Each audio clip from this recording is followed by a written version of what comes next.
Hey guys, it's Panda from Politics and Calipers. Hit a like and subscribe down there. Um, we're gonna go over this JP clip here in a second with Dave Rubin. See what they got to say. You made the point that for a very long time we understood how dangerous that sort of drift towards totalitarianism is. It seems to have washed out of the system now. It seems as though we don't teach history, we don't respect it, we don't understand that it can teach us valuable lessons. And what worries me about that is the old saying, if you don't understand history, you may very well repeat it. Why do we walk away from people we can trust, warning us of the consequences? Well, I think there's an interesting reason for that. I think it's interesting that he's talking about walking away from history. I'm curious if that's about the inclusion of more narratives that make a formal, broader context of history. I would like to have him actually flush out that opinion there. That sort of brings the Solzhenitsyn story into 2019, which is that he was truly oppressed. This was a life of actual oppression, right?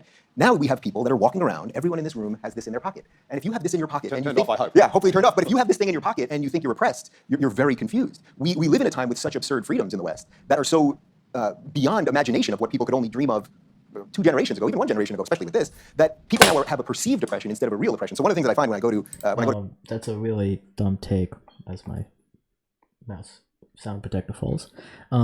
So this is like kind of the argument that like, oh, we've had it worse now. We have all these nicer material conditions and the like. We can't be oppressed. Period. Perceived thing, that's quite strange. This is also a analytical, because don't go looking at the criminal justice system. Don't see how arrest records and punishments are institutionally biased. That doesn't exist, guys. No. That's kind of his argument here. Boiled down is like we're over that. We've hit the zenith. Go to college campuses is that these kids will protest and they'll scream and that everyone's alt-right and everyone's neo-Nazi and the rest of this. And I always find, all right, well, how do you break through to somebody like that? How do you College kids being more radical is nothing new. You can see that in every generation. Actually, when they have, you've talked about this, when they have that look in their eye, truly a possessed look, and they're, it's this postmodern monster has become sort of a secular religion, and I think that's also one of the reasons why what Jordan's doing is resonating, because they've removed religion from the equation, and now they have no meaning, and they put it all into this really competing set of ideas, what we call the oppression Olympics, where they're constantly competing for oppression because they believe that victimhood is virtue, and victimhood, of course, is not virtue. What's virtuous is getting your life in order and going out and doing something. So I'm always looking for a little trick to get through to these kids, and it's really hard because when they have that sort of glossed over zombie look, it's tough. And I found one trick that actually kind of works if you can get it to them in the most simple, personal way. And this particularly works in the United States, and I have no doubt that it would work here in Australia as well. I'll say to them, does anyone in this room have it worse than their grandparents? Yep, that's the exact argument. We've improved so far that it's over. We've reached the zenith. End of history. Yeah, this is horseshit, wrapped in horseshit. You could say about this, these would be the same arguments that you would hear in the 60s as you would hear in the 1760s. This is nothing new. People have always been saying this. Now, I've done this, 100 times probably. Nobody has ever raised their hand. Nobody ever. If you live in the United States, you basically, the only outsider case would be if your grandparents were oil barons or something like that, and then they lost all the money, in which case the leftists would actually love that too, because it would show that accumulated wealth doesn't stay beyond generations, so they're all about that, right? That would be healthy if we lived in a meritocracy. Yeah, that would be a decent thing. So, but if you can do something like that, if you say, everyone in this room can do it. Like, can everyone picture their grandparents? Do you have it better or worse? Does anyone in here have it worse than their grandparents? And that shows you that it's a perceived oppression, not a real oppression. That the thing that they're... Yeah, don't go look at data, by the way. Don't see institutional bias. Don't see the ramifications of what I think he would have to then cop to is real oppression. I'm not quite sure where he would draw that line, but don't see the ramifications that we haven't confronted and or had any resolution on. They're fighting this patriarchal, postmodern, capitalistic thing that they're fighting, and they can't define it, so it's hard to define it for them. That it actually has bent toward justice always. Only because people have stepped up and put energy and effort into bending it that way. Again, you can say this about any time period. People putting effort in to change the system has been the way that we've changed the system. And when you can plant that seed in them, I think it's a little bit of something. But it's very hard to break them out of that. But I think the key here is understanding that it's a perceived oppression. If you live in a free society in the West in 2019, you're not oppressed. You maybe don't have it as well as your neighbor does, and maybe you came from more and they came from less, or maybe... And maybe that's because of institutional biases that, dictate outcomes to some degrees. Maybe that's because, we haven't confronted some of our history that we don't tell. Again, dumb take. Other people have had it worse. We have it great now. Everything's flawless and perfect. Really rose-tinted view of how society works. you're sick and they're not, or a series of other things. But you've got a chance. And that's You're always sick and they're not. And how could that affect outcomes, huh? you're supposed to have in life. And I think getting that through to them, as opposed to, oh, the system is horrible and I have to now destroy the system, as if they could magically reconstitute a system that really would just be, in effect, throwing away thousands of years of human history. That they're so wise. They're so wise at 24 years old as they're shouting down speakers that they could build up what nobody before them could. And that's the danger. Young people have done really great work throughout history. This is, again, another very dumb take. Christian Smalls, I don't think he's even older than 30. He started the first Amazon Union. That was hard fucking work. This idea that like young people can't constitute stuff, that would be throwing away everything prior. Most solutions put out there are just working within the system. There's nothing sometimes that substantially different than that. So again, really dumb take. Danger there. So I think getting them to think about their own lives, where they come from, I think is a pretty effective way of getting through to people. Well, we could also say, like, look, there's a claim that the West is an oppressive patriarchy. And so that's actually true. The problem with the claim is that it's not just an oppressive patriarchy. And there's a big difference between something being completely something and something being partly something. Because one of the things you might point out is that you can look at human history anywhere, and what you see is a complete bloody nightmare, right? It's death and struggle and privation and war and horror everywhere, with some progress, some ability of us to pull ourselves out of the mire, and the West is the same. There's plenty of catastrophe in our past, of all sorts, and I think it's necessary to know that. But then it's necessary to separate the wheat from the chaff. One of the things That seemed just kind of a long-winded way to say that we have it better than ever before, therefore something. This is kind of JP's like MO, where he'll say a very simple thing in a very, very long-winded fashion. I see with readers who are unsophisticated and intellectually arrogant is they'll read someone great. Maybe they'll read Nietzsche, for example, and they'll find the odd thing that Nietzsche said that grates against their current moral sensibilities, whether they do that in context or out. And then they'll throw away the whole book. It's like, you don't throw away the whole book. It was Nietzsche. You don't throw away the book. He's like 1 in a billion. You read it carefully and you think, well, okay, no to that. But yes to... So there is some ability to do that, but just if I don't agree with you, you're arrogant in what you've thrown out. I would like to ask him what he then, dissects out of Marx. He debated Zizek and had walked up reading just the Communist Manifesto when Karl Marx was both a philosopher, economics individual, and I think there was another good third title of a job he would have fallen under. But what did he have to say about capitalism that you think is one way or the other?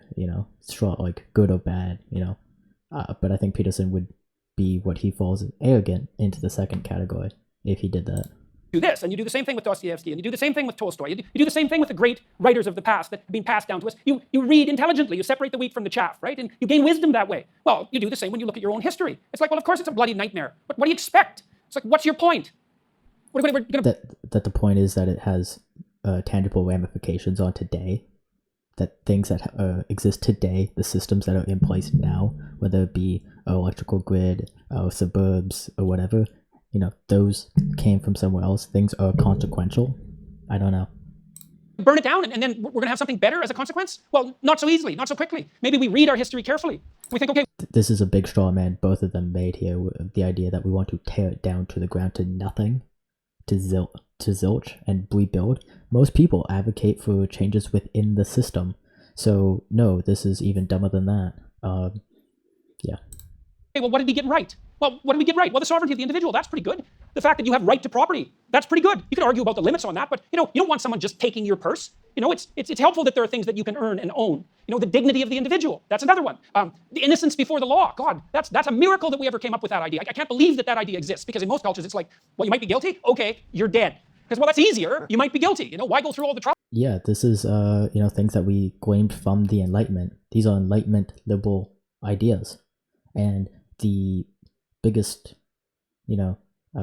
problem currently with liberal Enlightenment democracies has been the failure to live up to those properly. The failure to deliver on those values.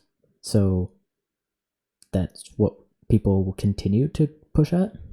Trouble. There's plenty of people where you came from. It's like the trouble of presuming your innocence. It's innocent. It's even hard for you to do that for yourself. And the idea that each person has an intrinsic worth regardless of their, externalities, let's say. That's another idea. That's a complete miracle. It's like, well, what are we going to do? We're going to throw all that away with the statement that we live in an oppressive patriarchy. And then we're going to be left with nothing.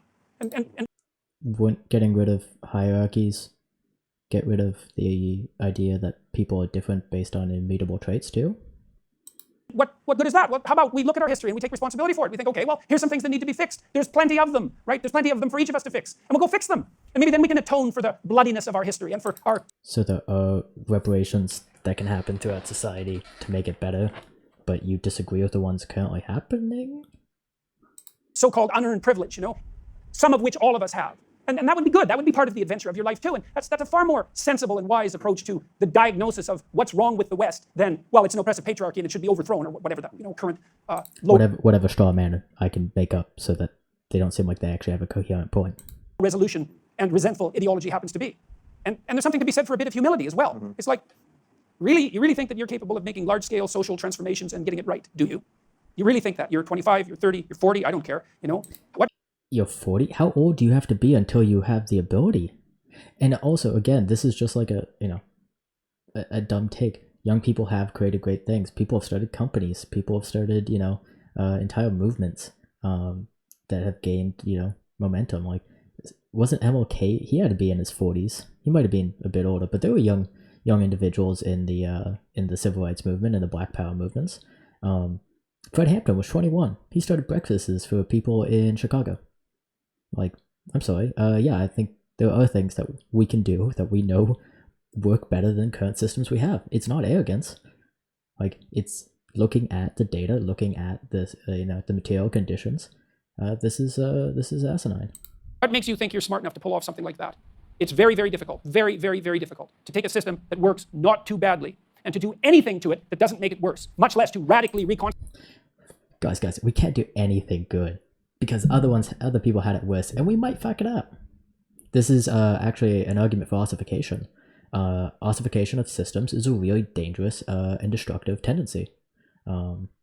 Constituted and make it better. That's really hard. So, if you're upset about your culture, well, maybe you could think of some small ways that are local that you could go out and improve it. I think you should start with yourself. Because, well, then you're only harming yourself and you're not a bad person to practice on. And then you could extend that to your family. Well, at least you suffer for the consequences of your own experiments that way, rather than having someone else do it. And then maybe you can work on bringing a little more harmony into your family. And maybe you can get a job and see if you're any good at that. And then if you manage those three things halfway respectably, well, then you could dare to put a toehold out into the broader community and think, maybe I have an idea here that we could tentatively attempt that might make some small thing slightly better, that we could measure. By this measure, this man should not be on this stage. This is how dumb it is. Addiction's a very serious thing. He was unfortunately addicted to benzos when he made his first 12 Rules to Life, gained notoriety for lying about Bill C-16 in Canada.